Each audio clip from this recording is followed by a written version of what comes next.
Hi guys, it's Tara and welcome back to Crafting with Curly Cues. Today I have a really fun shaker card for you featuring some super cute lawn fawn.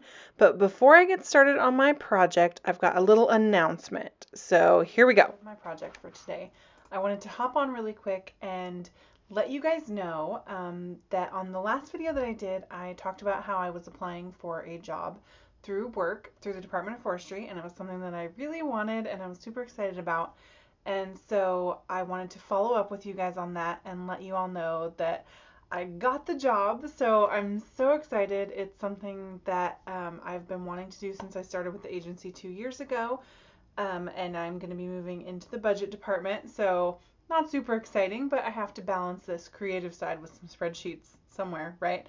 So I wanted to say that I feel like it's in no small part due to the incredible support and enthusiasm and encouragement that you all gave me after I mentioned in my last video that I had an interview for that position. So I got so many well wishes and prayers and fingers crossed that I think all the good juju just combined and I was able to get that position. So I'm super excited. I start on March 10th, so I'll make sure that I keep you guys informed how all the transition's going. But I wanted to hop on and just say that really quick. I apologize for the lighting. It is already dark here, and so the light is awful. But anyway, on to the project. Gonna make this super cute shaker card. So enjoy that, and I'll catch you guys next time with a FaceTime. Well, next time I FaceTime. Anyway, enjoy the project. Okay, so to start, I have a couple stamp sets from Lawn Fawn. I'm going to use this gumball from the Sweet Smiles and then this Year 6 stamp set with that adorable clam. So I did go ahead and stamp and emboss those on a piece of Canson XL cold press watercolor paper. And I embossed that in some pearlescent embossing powder that I had left over from my stash from forever ago. No idea where it came from, so I apologize for that. I'll try to find something comparable to link to in the supplies for you. So you can see I took my perfect pearls and I just put a little bit of that on my glass craft mat and then I squirted some water next to it and mixed it up. So this is the water I'm going to use when I do my watercoloring on these images. And that way all these images are going to have that super awesome pearlescent shine and they're going to look like pearls because that's what they are. I'm turning these little gumballs into pearls. So I am using a couple of really light shades of Distress ink. I've got some spun sugar, some Victorian velvet. Later I'm going to use some hickory smoke and then I bring in some weathered wood later also. And I am just coloring in all these little pearls in some really just kind of light, pale, sweet shades. So I was envisioning like a strand of freshwater pearls and you get them kind of in the like pink shades and like black pearls that are like that adorable, amazing charcoal shimmery color. I love pearls. I'm seriously like a woman from the 1950s when it comes to pearls. I just think that they are really elegant and really pretty. And every time we go to Disney World, I have to go to the Japan Pavilion at Epcot and pick an oyster and get my own pearl. So I just thought that this stamp set was super fun. It reminded me of lots of good times in my life, those vacations. And so I wanted to try to create a cool shaker card with a bunch of different pearls with this little clam. And so how I'm coloring the clam here is I just applied some darker color up towards where I wanted there to be a little bit more shadow. And then I'm using just some of the plain Perfect Pearls water to pull that color out. Now I decided that the shell kind of looked too much like the pearl. So that's when I brought in that weathered wood and I'm going to add a little bit of a blue tone. It was really fun to pick colors because you got to kind of play with the different just pearlescent kind of opal look that you get when pearls shine in the light. So I was trying to find different colors that a pearl would actually be and the different colors that it would shimmer if you were to tilt it. And I have no idea what the heck color this oyster shell was supposed to be. I just wanted my pearl to stand out. So I just went with the whole pastel theme as I was going here. So I'm coming back in now with just a little bit more shadow on everything, just to add a little bit more oomph there. So I will say again to you guys, thank you so much for all of the support on the last video when I announced the job. I know that I said it at the beginning, but I just had to say it again.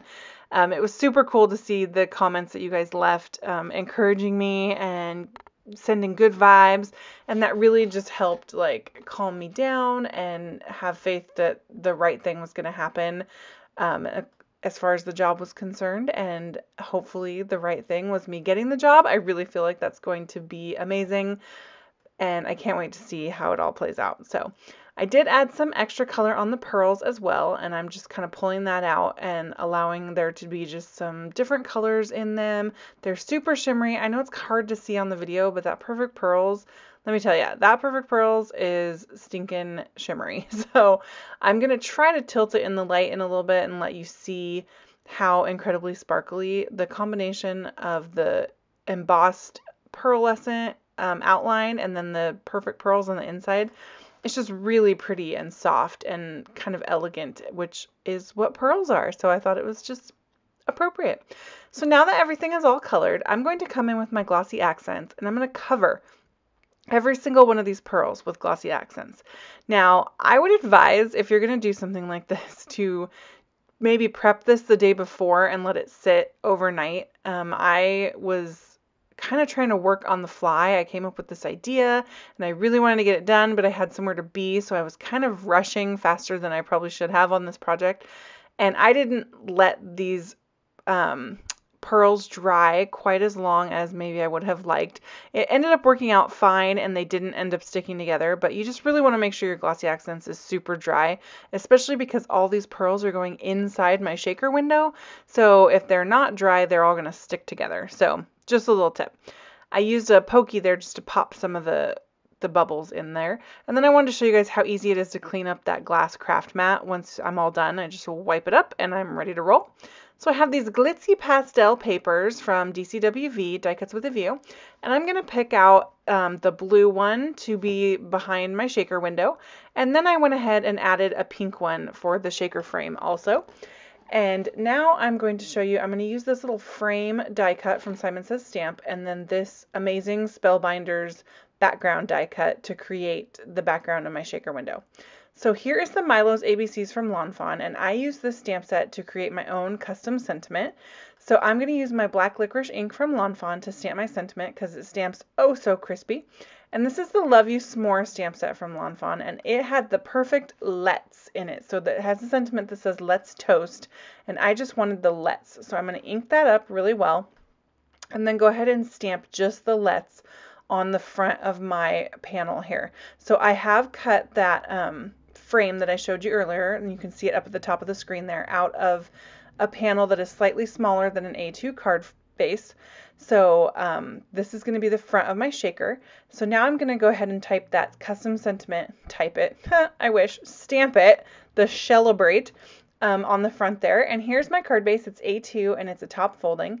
So I want behind this Spellbinders die cut that I cut out to have some blue sparkly paper to kind of be under the sea bubbles. So you can see how very cool that looks when you cut this Spellbinders die. It's amazing. So off camera I popped all those little holes out, and then I'm going to cut a piece of that out that I like to go behind my shaker window. So I was kind of trying, this card had like a lot of little steps, so I was trying to figure out which pieces were really relevant and like pertinent to the video and which pieces I could trim so I wasn't boring you to death with like a half-hour long video. But you can see how all those pieces layer up to create that kind of bubbly ocean behind my shaker window there. So I'm going to go ahead and start adhering some things and use my ATG gun to do that. And I do off camera, I cut a little piece of transparency and I put it behind the shaker window on the front panel of the card so that I have that ready to roll. And then I'm going to use my Zig glue pen just to add some glue to the back of here. In retrospect, I probably should have used maybe something a little stronger, like some multi-matte medium or something, but I just kind of grabbed what was on hand and went with it, and it ended up working okay. It just took a little longer to grab hold on that glitter paper than I would have liked. So now I'm going to create the dimension for my shaker card, and for that I'm going to use some fun foam. So I cut out a piece that fits behind my front panel, and now I'm just going to trace that window. Obviously I haven't put my transparency on, I'll do that in a second. And then I'm going to go ahead and cut a little bit around that pencil line so that it's a little bit bigger than my window so it doesn't show through from the front. But that's going to create that awesome shaker hole, and I don't have to worry about putting foam tape all over the side of my shaker. So I love using fun foam for shakers. It's the easiest way to do it. I dig it. So since this is a whole front panel and I don't have to be super concerned about lining anything up, I'm going to go ahead and put my foam right on my card base. So instead of putting it on my front panel, I'm going to stick it on the card base. And for me, that is like 800 times easier because I can just put my shaker bits right on the card base and then apply the front panel and not have to worry about lining things up without being able to see. So there's my transparency. I'm going to put that behind my shaker window. And then I also glued that little scalloped frame that I cut out of some pink glitter paper on top of that transparency as an inlaid die cutting. So I popped everything else on the front of the card and added some Pretty Pink Posh star confetti to my shaker window. And you can see how incredibly sparkly and shiny this card turned out. I think it looks super sweet. It's just really soft, nice and pastel. I love all those pearls in the shaker window. It's really unique. So thank you guys so much for watching. For a full list of supplies, go ahead and visit my blog. If you enjoyed this video, please hit subscribe and leave me a comment. I love to hear from you guys. The description box has all kinds of good links for more crafty inspiration, and you can join me on Facebook, Pinterest, and Instagram. Thanks, guys. Bye.